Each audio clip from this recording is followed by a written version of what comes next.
Dears, അതെ, ഇന്ന് ഞാനൊരു തട്ടുകട വിശേഷമാണ് കേട്ടോ പറയണത്. ഞാൻ ഒരു ദിവസം മാമിയുടെ അവിടെ നിൽക്കാൻ പോയതായിരുന്നു.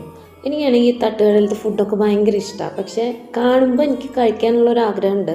പക്ഷേ എന്നെ കൊണ്ടുപോകാൻ ആരുമില്ലാത്ത കാരണം ഞാൻ ഇതുവരെ പോയിട്ടില്ല. അപ്പോൾ ഞാൻ അന്ന് സൺഡേ ആയിരുന്നു ഞാൻ മാമിയുടെ അവിടെ നിൽക്കാൻ പോയ ദിവസം.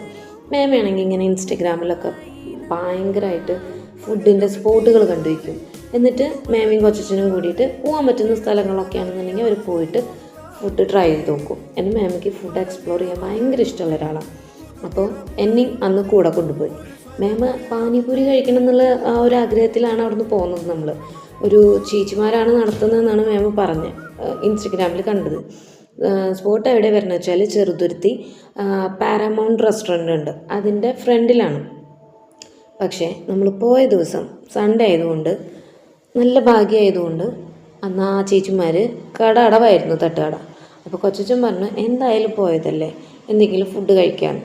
അപ്പോൾ തൊട്ടപ്പുറത്ത് തന്നെ വേറൊരു തട്ടുകട ഉണ്ടായിരുന്നേ, 2 ചേട്ടന്മാർ നടത്തുന്നത്. അപ്പോൾ അവിടെ പോയിട്ട് നല്ല അടിപൊളി സാമ്പാറും ഇഡ്ഡലിയും, പിന്നെ മാമിയും കൊച്ചച്ചനും ചേട്ടനും അതാണ് കഴിച്ചത്. ഞാൻ കഴിച്ചത് കൊള്ളിയും ബീഫും. പക്ഷേ എനിക്ക് അത് അത്യാവശ്യം ക്വാണ്ടിറ്റി ഉണ്ടായിരുന്നു കേട്ടോ. എനിക്കാണെങ്കിൽ ഇത് ഇറങ്ങണ്ടേ ഫുള്ളായിട്ട്.